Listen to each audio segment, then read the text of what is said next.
The pandemic has changed the dynamics of the voting process, leading tens of thousands of people in Allen County to vote by mail. Yeah, Fort Wayne's NBC reporter Jeff Newmeyer joins us live at a polling place in the northern part of the county with more on how things are different this election cycle.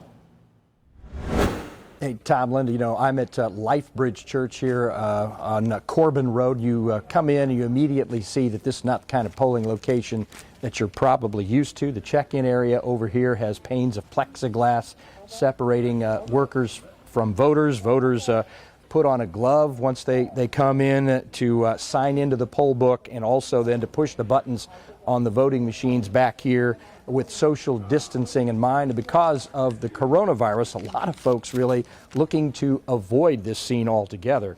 About 38,000 absentee mailed ballots were requested by Allen County voters.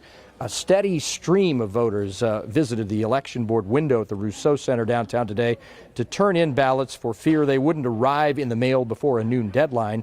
It's expected close to 35,000 mailed ballots will be cast in the local primary, more than half the overall total.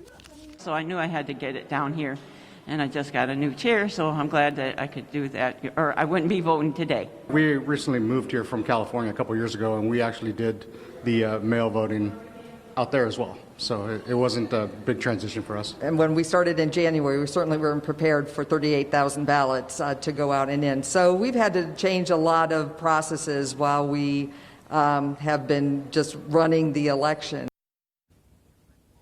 Now, we stopped by the Point Church on the west side this morning and Southside High School to get pictures of people voting in person, that traditional way of voting taking a back seat this time because of the COVID-19 threat.